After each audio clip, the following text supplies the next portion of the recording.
Good morning, good afternoon, good evening, depending where you are at this time, and welcome to Contact Center Showcase. This is where we talk about the trials and the tribulations, and the tactics and the techniques and the technologies of contact centers and BPO operations.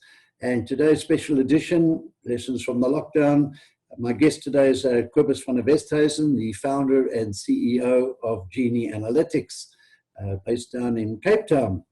Kobus, welcome to Lessons from the Lockdown. Why don't you just give us a little bit of history and background to Genie Analytics, when you started the business, and an overview of what it actually does.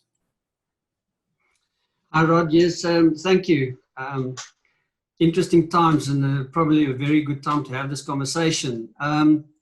Genie really started, I was the founder, started it with a couple of executives who come from the BPO, from the call center space. You know, if I say I've been in there, in that space for 20 years plus, then sort of giving my age away, but and in managing a couple of large BPOs, we came to the end of that large corporate stage in our lives and decided to go entrepreneurial. And then we basically decided, what is it that we're going to do? What are we going to do in that space? We don't want to discard all those years of experience that we've picked up. And the one thing we realized is that if we had deeper insights or deeper analytics over our years in the contact centers, we could have just managed the customers and the operations and the agents a lot better. Mm-hmm. And we found that you had MIS systems, and you had quality systems that basically is really good at telling you what's happening or what has happened in your contact center.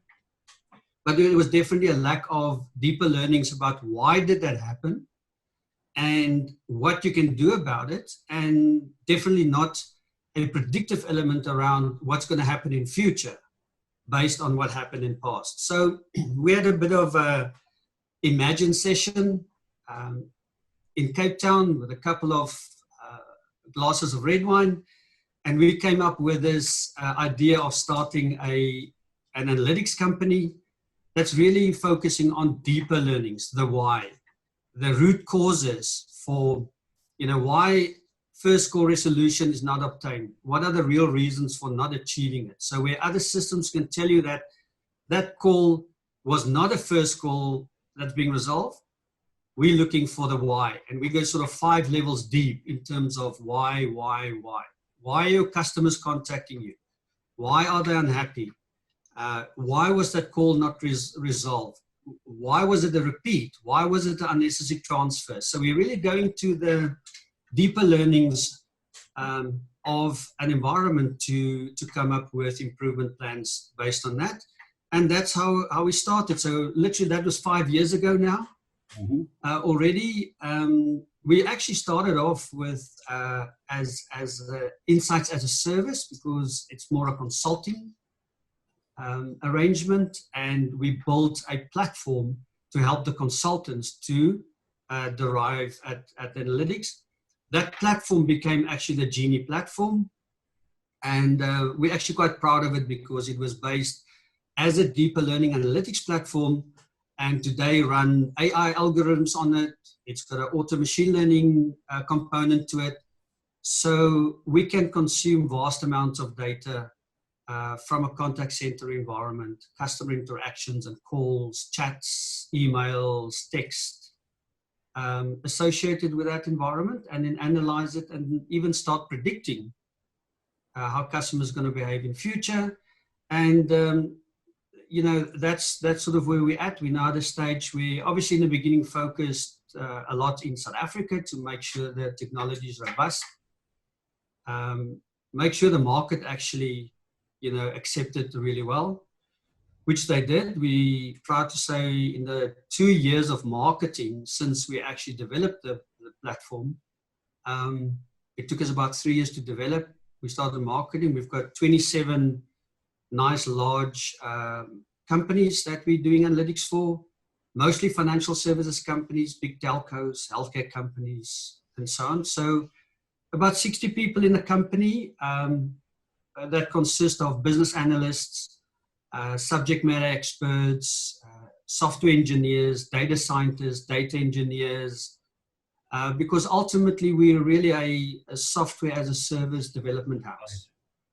Now, no doubt towards the end of 2019, going into November, December, no doubt had a bit of a break over Christmas, and looking forward into 2020.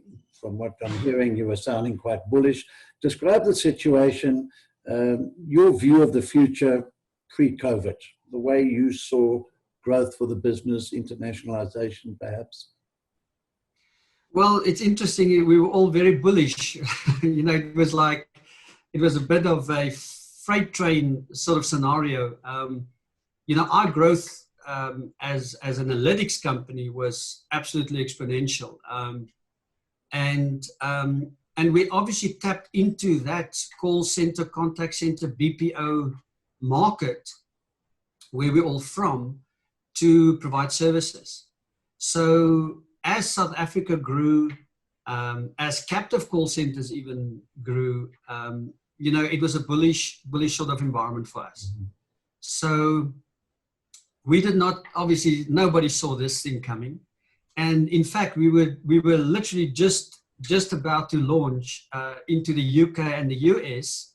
I think you're familiar with that, where we received around the funding to basically go and develop our AI and machine learning platforms more and go into the UK and the US. And literally, since then, 2 weeks later, COVID hit us all. So, and that's where we're all now working from home, waiting for this to pass. That's the pickup point. So, what, mid-March, you're sitting with, 60 people in your labs. So describe the, no doubt, scramble for business continuity to keep the analysts busy, keep your clients provided with the right sort of data. So how did you handle that, you and your exco? Yeah, well, we handled it literally flying, how they say, by the seat of your pants, because this really never happened before. We had to put 60 people in work from home offices, but it went quite seamless. It took us about a week, put everybody out of the labs because we closed the labs down completely. And everybody worked from home from that Monday a week after. So because the software, everything, even the software development environment is on GitHub and everything is in the cloud. Mm-hmm. Our software is in the cloud. The analytics gets done in the cloud. Our customers, the application they use is in the cloud. So we could sort of fairly seamlessly and quickly convert. Yeah, and I'm proud to say, that we did not have any disruption. Our customers, we service our customers continuously as we are. Everybody is up and running, and we are also servicing. Remember, one of our products is an analytical quality assurance product. Mm-hmm. So it's more an analytics product than a quality assurance product, and that's in the cloud. So it's perfect for remote agents and for remote people to do quality assurance and analytics while they're working from home. Right, so you managed the transition, business as usual, up and running. What would be very interesting for you to share with us is what has changed in the customer environment, in the CX environment? Have customer attitudes changed? Have your corporate clients' attitudes changed? So what's happening in the CX space? Because with your analyst, you probably know better than most the answers to that question. So what's changed? Yeah, that is an interesting question, because the first thing our clients asked us to do was to add a component to the analytics around the customer component. So we tagline it sort of customer pulse. What are my customers asking for? What's top of their mind? What are they saying? what do they need? What requirements do they have? What queries are they coming up with? How do they feel? So in a service environment, we were sort of applying or reconfiguring the analytics platform to also look out for that. Even in collection space, which the early stage collection space, why customers can't pay and how they feel about paying. And because what we found, quite a lot of our customers are financial services institutions, and obviously, customers literally just stopped paying. Some of them had like 30-35% increase in defaults in that first 30 days, 60 days, and it's continuing. So that for us was a big thing, is to really understand, to get deeper customer insights around customer sentiment, why they contacting, what service do they require, and the whole experience around it. Because all our clients, whether they're financial services, healthcare companies, or mobile companies or telco companies, they were in the same boat that we were. We did not know, so they had to be really agile to react quickly to changing customer demand, and not customer demands changing over time. A rapid disruptive change in customer attitudes and customer demands and so on. So we could react with them in a way to focus a lot on the customer service and the customer experience. And even today, as we sit here, day by day, we are analyzing customer intent, customer experience, and customer requirements for them to try and keep on top of it. Based on this, then, it's just got my mind thinking now. No doubt you're now feeding back almost real time into your corporate clients business intelligence of a nature that allows strategic tweaks, if you like. Is that your understanding of the value that you are bringing to the corporate? Yes, I would use the term near time, because it does take a while after a customer has spoken to the client for us to analyze the call and then run it through the platform. But definitely, we actually split it in 3 streams. The first stream is customer intelligence, and that's all around who, why, what, and when customers need service and how they react. And it's more about consumer behavioral sciences. The second one is the business intelligence. So how must the business change, or how must the business react to that?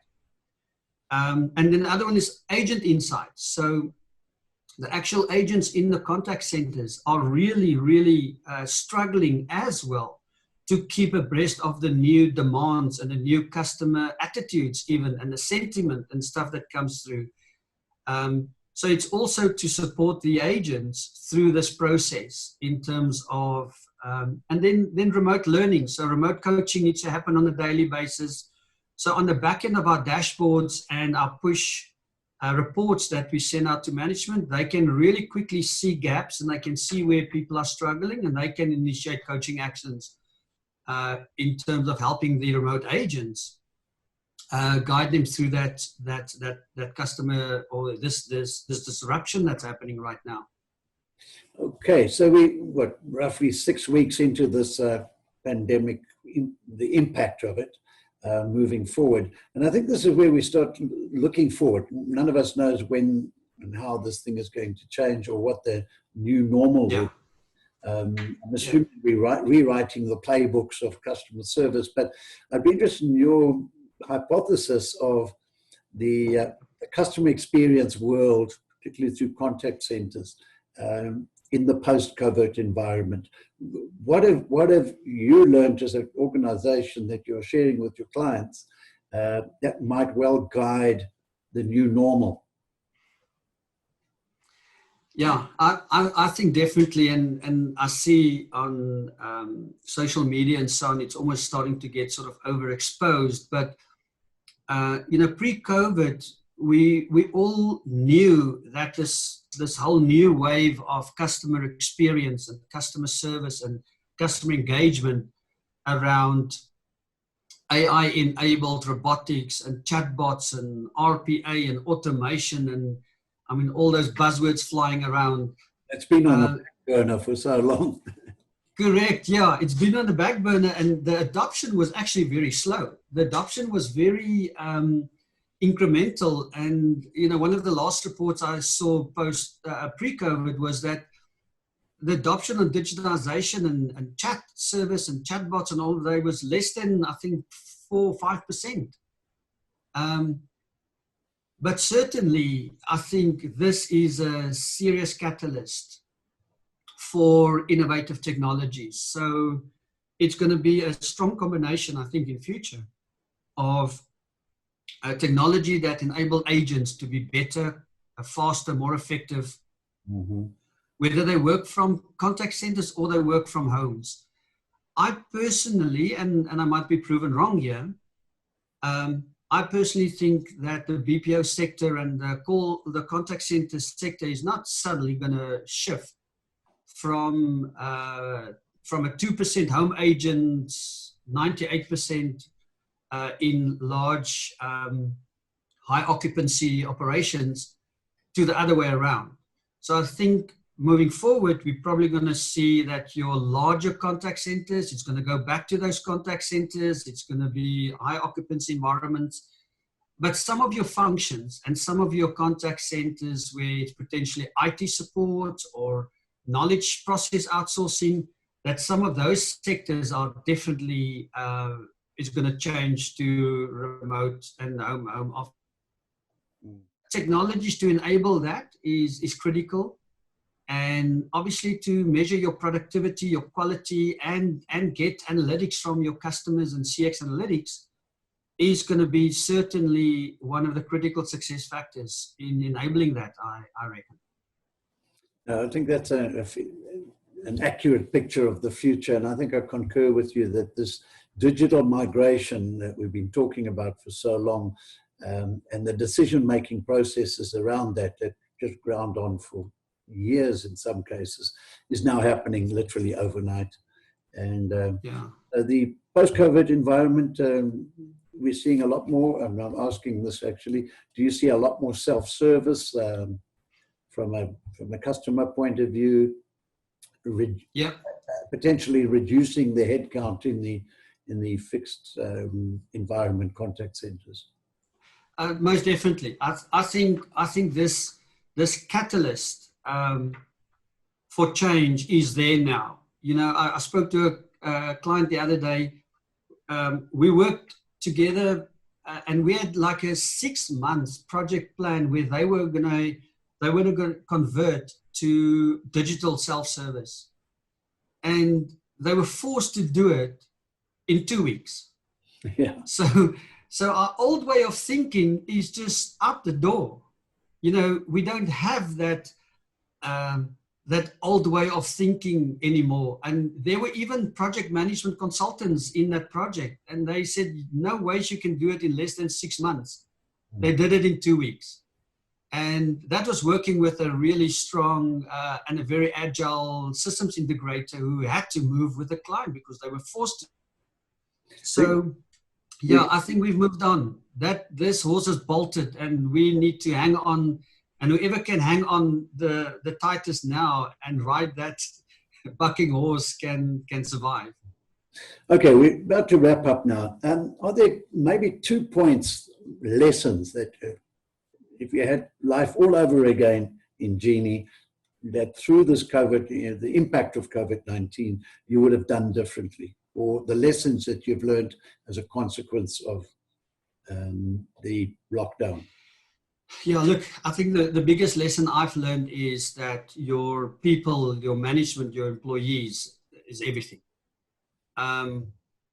They will make you or break you through an environment like that. So I've seen companies who just couldn't react, couldn't change, who couldn't survive through the process. So again, comes back to people.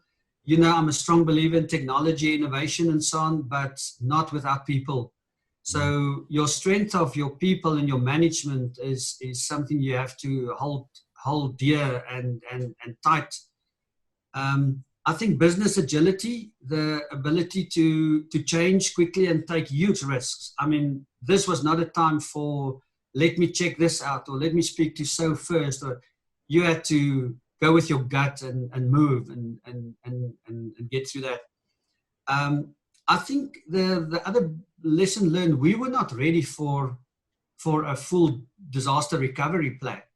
You know, we were entrepreneurs. We had 2 labs. We thought the one lab can co-locate with the other lab, and suddenly both labs gets taken out. So, so I think planning better in future for disaster or these type of events is certainly going to be on a lot of strategic agendas associated with whether you have a big call center, whether you have development operations or not. But any which way, it's interesting times. I like your analogy of the bolting horse. So it's hang on to that beast and see which way it goes.